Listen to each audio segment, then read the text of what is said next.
Et salut à tous les amis, c'est CryptoPartage, c'est un plaisir de vous retrouver pour cette vidéo d'analyse du 31 décembre 2021. J'espère que vous portez tous très bien. Donc c'est la dernière ADJ de l'année, on se retrouvera en 2022 pour poursuivre évidemment cette série et essayer de développer encore plus de concepts sur la chaîne, à faire grossir la chaîne et la communauté. Et merci à toutes les personnes qui ont rejoint l'aventure en 2021. Et si vous êtes nouveau sur la chaîne, n'hésitez pas tout de suite à vous abonner et me rejoindre sur mes différents réseaux sociaux, donc Twitter, Insta et le Discord. Du côté de la map crypto, on a le BTC qui est aux alentours des 48 000 $. Donc il nous offre un petit pump pour clôturer l'année. Ça nous consolera peut-être du fait qu'on devait avoir un Bitcoin notamment à 100 000 $. On avait quand même pas mal de faits, de stats, de probabilité de finir cette année à 100 000 $. Finalement, ce n'est pas le cas, on s'est bien fait piéger.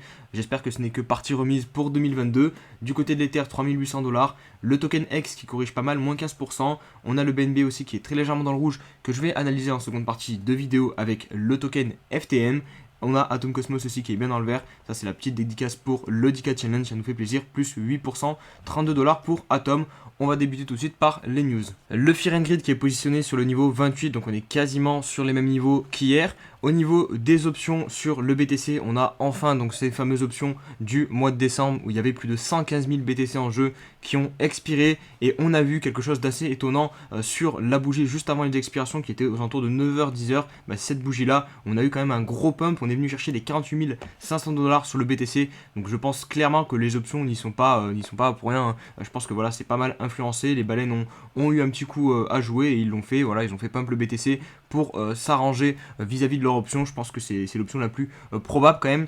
Ce pump qui sort pile au moment des expirations de contrat. Donc voilà, au moins on a 6 expirations de contrat, 115 000 BTC qui sont de côté. On est un peu plus libre au niveau du cours, je pense. On est beaucoup moins influencé par ces options qui ont vraiment clôturé pile sur le max pain, puisque le max pain était aux alentours de 47 000, 48 000 $. Et là, donc, on a clôturé aux alentours de 48 000 $. Donc vraiment, ça prouve à quel point ce max pain a été pertinent sur ce mois de décembre. Je vous ai affiché à l'écran les options qui vont expirer pour le prochain mois, donc le mois de janvier, et vous constatez tout de suite qu'on a quand même beaucoup moins d'intérêt puisqu'on a 33 000 BTC alors qu'on en avait 115 000 pour le mois de décembre, et même au niveau du max pain, on a un max pain supérieur, 55 000 $. Donc clairement, pour le mois de janvier, on a quand même pas mal de signaux qui sont ouverts. On a un Fear and Greed qui est quand même pas mal dans la peur. On a depuis pas mal de temps, on essaie de poser un bottom et on tient les 45 000 $. Et on a surtout donc ces Open Interest avec un max pain supérieur. Donc en théorie, franchement, pour le mois de janvier, on devrait quand même réussir à au minimum initier un rebond haussier sur le BTC. La bougie mensuelle de décembre qui va clôturer ce soir avec la bougie aussi trimestrielle et annuelle. On fera un petit point demain très vraiment dans la DJ s'il y a une ADJ demain, sinon ça sera après-demain où je ferai les petits points sur toutes ces grosses time frames qui ont quand même pas mal d'importance, et notamment celle du mensuel parce que vous le voyez, on est sur un niveau hyper important. On a eu énormément de bougies qui ont clôturé dans cette zone là. On a eu celle de février, on en a eu plusieurs entre août et octobre qui ont clôturé pile entre les 44 000 $ et les 48 000 $. Et là pour le coup on a plutôt un signal positif sur cette bougie de décembre puisqu'on va clôturer au-dessus de toute cette zone. Pour le coup, si on avait clôturé par exemple sous les 44 000 $, ça aurait fait un signal de plus plutôt négatif. Et je vous ai partagé ce matin sur Twitter donc la belle bougie qu'on a fait sur le 4 heures sur Bitcoin. On en a profité pour faire un petit rappel sur le fameux BTC 100K de cette fin d'année qui malheureusement n'arrivera pas, hormis s'il y a un miracle dans les prochaines heures, mais on va pas se mentir, c'est quasiment impossible. J'en ai profité aussi hier soir pour tweeter parce que ça me faisait penser, voilà, ce cap symbolique des 100 000 $. Imaginez si par exemple demain ou dans une semaine ou dans un mois, vous ouvrez votre Binance et vous voyez le BTC en train de fluctuer au-dessus des 100 000 $. Rien que d'imaginer la sensation, je trouve ça plutôt fou parce qu'on se rend peut-être pas compte à quel point le cap des 100 000 $, c'est vraiment quelque chose d'hyper important dans la tête des gens, dans la tête des retails, des particuliers. Ça va procurer vraiment une émotion particulière, je pense, et attirer énormément de nouveaux entrants sur le Bitcoin parce que tous les médias mainstream vont en parler. Voilà, le Bitcoin à 100 000 $. 100 000 $, c'est vraiment un cap hyper symbolique et j'espère vraiment du fond du cœur qu'on pourra vivre ça tous ensemble en 2022. Un tweet qui résume le rapport Messari 2022. Donc Messari, qu'est-ce que c'est? C'est une boîte crypto qui est spécialisée dans l'analyse. D'ailleurs, ils ont un site internet en fait où ils répertorient pas mal de crypto-monnaies et en gros ils vous donnent les fonds d'investissement qui investissent sur la crypto, pas mal de stats. je crois qu'il faut prendre un abonnement, je suis pas expert du tout sur ce site-là, mais en tout cas, c'est un gros rapport qu'ils nous ont pondu de 165 pages. J'ai essayé de le lire un petit peu tous les soirs. Alors évidemment, c'est en anglais et c'est pas mal complexe hein, puisque c'est des mots basés dans la technique et sur la finance. Donc c'est pas forcément ce que l'on apprend à l'école ou du moins dans l'anglais. Enfin, c'est pas l'anglais le plus simple quoi. Mais en tout cas, voilà, avec un traducteur, vous pouvez vous en sortir. Et sinon, bah du coup, vous avez ce tweet. Alors, il est où? Il est ici de Cryptomi qui résume assez rapidement ce rapport et qui vous donne les grandes lignes d'investissement, donc de thèse que partage donc Messari, et vraiment je trouve extrêmement intéressant, donc n'hésitez pas à aller le consulter, je l'ai retweeté sur mon Twitter, voilà, vous avez mon Twitter en description. Ce matin, j'ai eu la belle surprise de découvrir dans le journal que mes parents reçoivent, donc c'est le Dauphiné Libéré, puisque en ce moment je suis chez mes parents pour les vacances. Donc voilà, ça fait plaisir de voir ça à première vue, mais malheureusement, encore une fois, évidemment, j'ai lu l'article et on radote toujours les mêmes conneries. Donc le Bitcoin, c'est ultra volatile. En fait, le seul point positif qu'on trouve au Bitcoin, c'est dire qu'il a monté et qu'il est passé à 70 000 $, et que voilà, du coup, il y avait moyen de faire de l'argent, mais on parle pas du tout de la tech, on parle pas du tout de ce que peut apporter le Bitcoin. Par contre, derrière, on enchaîne très rapidement avec le danger de sa volatilité, le fait qu'il ait perdu, qu'il soit passé de 70 000 $ à 48 000 $ hyper rapidement, que l'année prochaine, attention, la régulation va forcément lui taper dessus,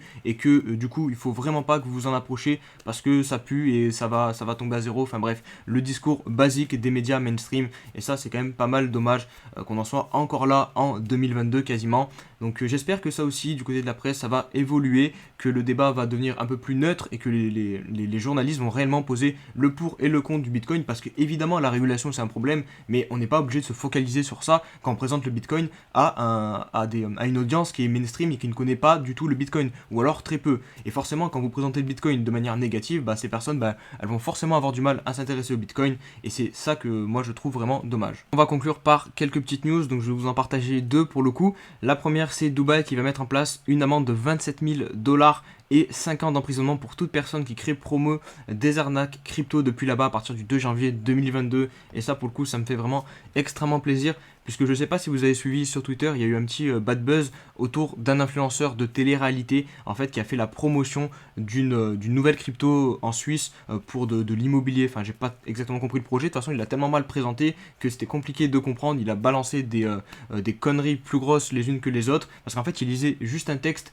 qu'il avait dû préparer rapidement, ou que plutôt le projet crypto avait dû lui envoyer, mais vu qu'il ne connaît rien à la crypto, il a eu beaucoup de mal à expliquer le truc, et ça se ressentait énormément. Et j'ai trouvé ça vraiment extrêmement dommage, voilà, qu'une personne ne prenne même pas le temps de s'informer sur le projet crypto. Les seuls points qu'elle mettait en avant, c'était le fait de faire de l'argent rapidement, et malheureusement, moi déjà pour le projet en lui-même, personnellement, moi je ne ferai pas ma promotion via un influenceur qui ne comprend rien à la crypto-monnaie. Voilà, ça en dit long sur la qualité du projet au final. Vous mettez quelqu'un qui ne comprend rien au projet pour faire votre communication, c'est extrêmement bizarre. Et voilà, donc ça, c'est très bien que Dubaï, du coup, s'attaque aux influenceurs qui essaient de faire de l'argent sur le dos des abonnés, puisque, à mon avis, le projet en question, là, c'est uniquement un scam. Ils vont juste prendre la caisse, voilà, et se barrer, faire semblant de foutre 2-3 trucs pendant 2-3 semaines, faire gonfler l'ICO, et après, voilà, on laisse couler le truc, on récupère notre argent, et on laisse les petites personnes qui, malheureusement, auront investi un petit peu de leur argent tout seuls dans la merde. On termine avec Michael Saylor, le PDG donc de MicroStrategy, qui nous annonce, comme souvent sur les bottoms, sur les corrections, qu'ils ajoutent du BTC à leur bilan. Là pour le coup, ils ont acheté 1900 BTC en plus, donc ça commence à faire vraiment un sacré paquet de BTC que détient MicroStrategy. Et il y a beaucoup de personnes sur Twitter qui disent notamment que potentiellement MicroStrategy, ça va devenir dans le temps l'entreprise la plus capitalisée si jamais le Bitcoin vraiment fait son rôle de réserve de valeur, continue à prendre de la valeur. C'est clair et net qu'avec un tel paquet de Bitcoin, MicroStrategy fera partie des géants dans l'avenir. Et on se retrouve pour l'analyse du BTC. Donc comme vous pouvez le constater à l'écran, on est de retour aux alentours des 48 000 $. On a pour le moment posé un bottom temporaire ici, validé. Hier j'ai oublié de vous le dire, mais il y avait une divergence. En fait je la trouvais pas vraiment exceptionnelle, puisque les deux points ici sont quasiment au même niveau. Donc ça reste une divergence haussière, mais très légère. En tout cas voilà, ça a fait rebondir le cours. Ce qui est intéressant, c'est qu'on n'est pas venu chercher pour l'instant la liquidité qui doit se trouver sous ces creux. Donc attention, peut-être que voilà, on va venir faire une deuxième attaque pour récupérer la liquidité qu'il y a ici. Vu qu'on est proche, voilà, c'est un scénario qui me semble plausible. On a en tout cas une tendance baissière qui s'est relancée sur le 4 heures, hein, voilà, là c'est officiel. On a même les moyennes mobiles qui se sont croisées à la baisse. Donc en théorie, on devrait maintenant venir marquer un point haut plus bas que le précédent. La zone à surveiller, ce sera celle-là de rechargement pour défendre le top ici à 52 000 $, donc aux alentours des 50 000 $. Donc peut-être quelque chose comme ça qui peut arriver sur le BTC. On semble en tout cas pour du un peu plus long terme déceler un espèce de range, hein, qui est en train de se mettre en place, hein. Si on ne descend pas plus bas que c'est 45 000 $, donc on est compris entre 52 000 et 45 000 $, et on espère sur le daily poser notre bottom, donc un W, comme ça serait vraiment parfait. On verra si ça va se mettre en place ou non dans le temps, mais en tout cas le signal très important, ça sera la cassure des 52 000 $. On voit au niveau des moyennes mobiles qu'elles sont plus ou moins en train de se remettre tranquillement à plat. Ça aussi c'est cool. Ça montre aussi que c'est une phase de range, hein, qu'on est en train de connaître. Si je vous mets les bornes de Bollinger, vous allez voir la même chose. Les bornes sont en train de se rapprocher et de se compresser. Hop.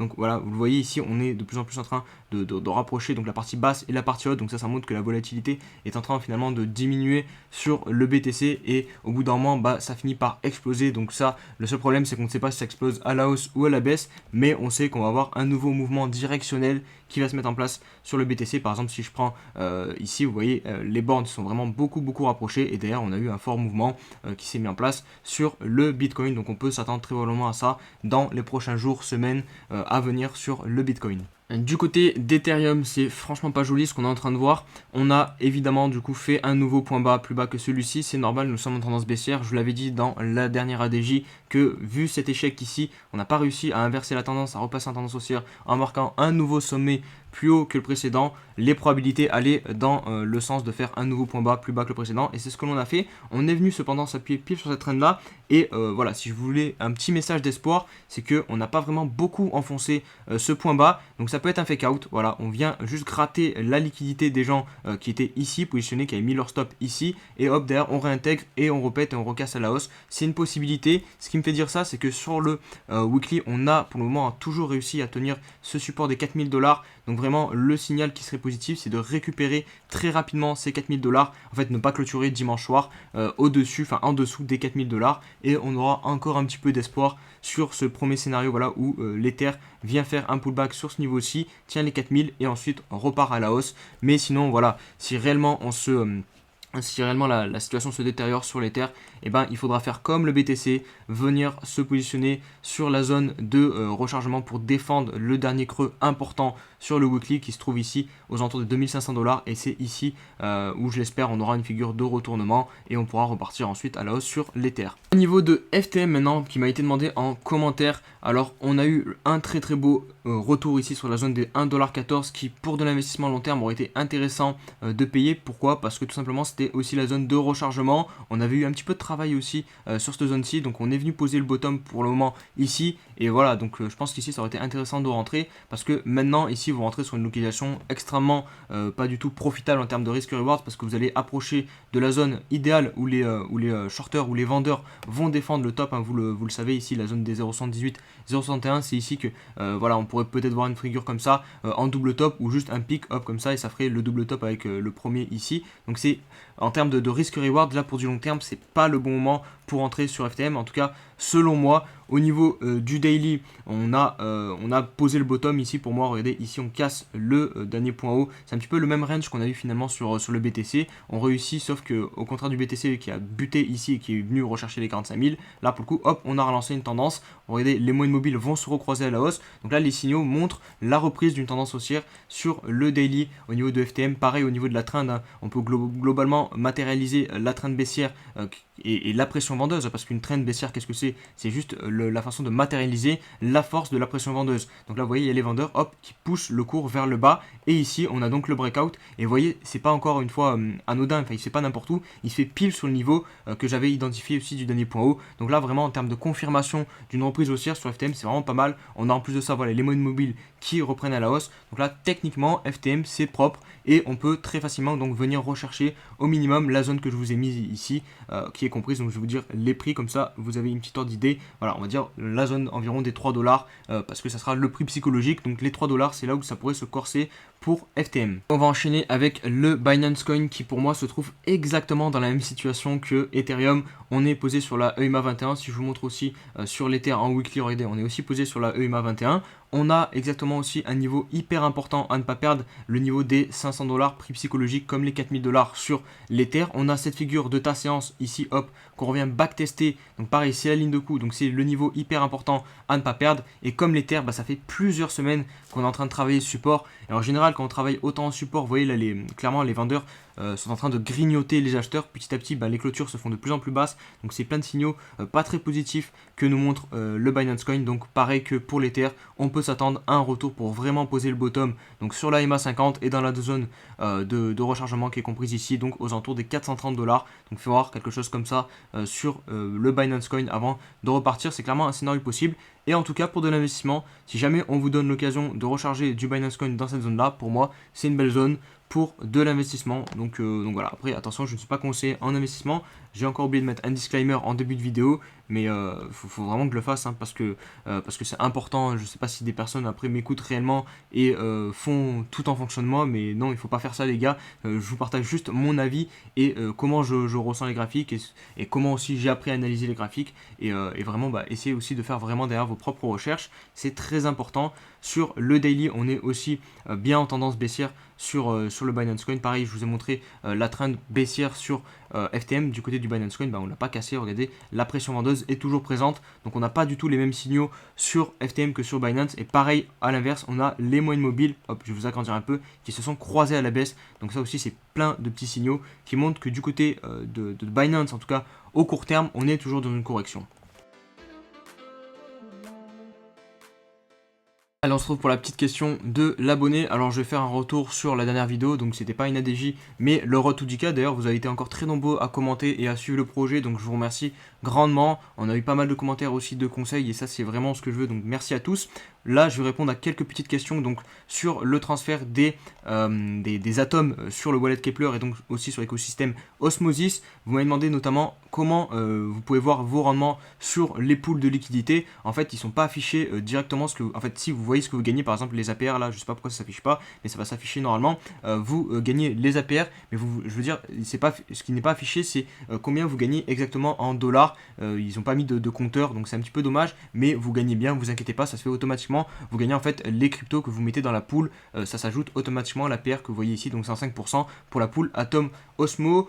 On m'a aussi demandé où est-ce que l'on pouvait trouver sur Keplr directement les APY, parce que là pour le coup vous voyez on voit juste la commission et comment aussi je choisis mon validateur. Donc pour le coup je choisis en général un validateur assez connu, donc vous avez Cosmos Station, Sentinel. En général ceux qui mettent en premier c'est les plus connus. Vous voyez aussi le voting power, quand il y a beaucoup de crypto dans le voting power, c'est à dire qu'ils ont beaucoup de crypto dans le validateur, donc en général c'est quand même un gage de confiance. Donc prenez un validateur qui a peu de commission, enfin du moins une commission qui est dans la moyenne. Et pour l'APR ou l'APY, vous tapez par exemple Cosmos Station sur Google et vous tapez, en général vous tombez sur le site internet du coup, et même je crois que vous tapez directement ici sur Manage et voilà, vous avez directement le site internet et vous pouvez chercher l'APY du validateur, mais en général il se base sur l'APY de tout le monde. Donc en gros l'APY sur Atom c'est entre 7 et 20% à l'année, donc ça doit dépendre en fonction du nombre d'atomes qui sont stackés, en fonction de l'inflation aussi qui est dans le projet. Mais voilà, pour Atom c'est entre 7 et 20% d'APY que vous avez sur vos tokens en les mettant en stacking, mais vous êtes surtout éligible à l'airdrop. Autre question aussi, on m'a demandé beaucoup combien il fallait mettre de crypto pour être éligible à l'airdrop. Alors ça va dépendre en fait, parce que le principe d'un airdrop c'est que vous ne pouvez pas connaître à l'avance les conditions pour participer à cet airdrop, sinon ce serait trop facile, tout le monde pourrait le faire et du coup les projets ne pourraient pas vraiment choisir leurs règles. En fait les projets choisissent leurs propres règles, c'est pour ça que je peux pas vous donner un chiffre, mais après vous pouvez vous établir une moyenne. Et de ce que j'ai remarqué, en général quand vous avez plus de 5 atomes, vous êtes tranquille pour participer aux airdrops. Voilà pour la vidéo les amis, j'espère qu'elle vous a plu. Si c'est le cas, comme d'hab, n'hésitez pas à mettre un petit pouce bleu, voilà, pour aider au référencement de la chaîne, un petit commentaire aussi, et me rejoindre sur mes différents réseaux sociaux, donc Twitter, Insta et le Discord. Je vous souhaite à tous un très très bon réveillon, prenez soin de vous, et on se retrouve du coup l'année prochaine. Je vous fais la petite blague, allez, ciao ciao.